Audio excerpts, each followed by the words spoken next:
ആന്ധ്രാപ്രദേശിനെ വിറപ്പിച്ച വനിതാ സീരിയൽ കില്ലർമാർ അറസ്റ്റിൽ. തെനാലി ജില്ല കേന്ദ്രീകരിച്ച് മോഷണവും കൊലപാതകവും നടത്തിയ 3 സ്ത്രീകളെയാണ് പോലീസ് പിടികൂടിയിരിക്കുന്നത്. മുനകപ്പ രജനി, മടിയാല വെങ്കടേശ്വരി, ഗുൾറ രമണമ്മ എന്നിവരെയാണ് ആന്ധ്രാപ്രദേശ് പോലീസ് അറസ്റ്റ് ചെയ്തത്.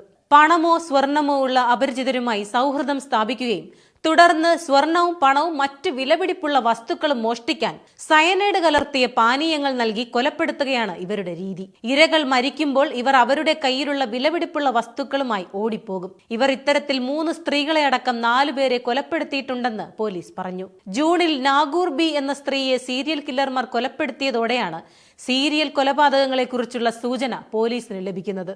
ഇവർ മറ്റ് 2 പേരെ കൊല്ലാൻ ശ്രമിച്ചെങ്കിലും അവർ രക്ഷപ്പെട്ടുവെന്നും പോലീസ് പറയുന്നു. ഈ സംഘത്തിന്റെ പ്രധാനി മടിയാല വെങ്കടേശ്വരിയാണ്. 32കാരിയായ വെങ്കടേശ്വരി തെനാലിയിൽ 4 വർഷത്തോളം സന്നദ്ധ പ്രവർത്തകയായി ജോലി ചെയ്യുകയും പിന്നീട് കംബോഡിയയിലേക്ക് പോവുകയും അവിടെ സൈബർ കുറ്റകൃത്യങ്ങളിൽ ഏർപ്പെടുകയും ചെയ്തിട്ടുണ്ട്. പ്രതികളുടെ കയ്യിൽ നിന്നും സയനൈഡും മറ്റ് തെളിവുകളും പോലീസ് പിടിച്ചെടുത്തു. മാത്രമല്ല, ഇവർക്ക് സയനൈഡ് നൽകുന്ന ഒരാളെയും പോലീസ് അറസ്റ്റ് ചെയ്തിട്ടുണ്ട്. ചോദ്യം ചെയ്യലിൽ യുവതികൾ കുറ്റം സമ്മതിച്ചതായും തെനാലി പോലീസ് സൂപ്രണ്ട് സതീഷ് കുമാർ അറിയിച്ചിട്ടുണ്ട്.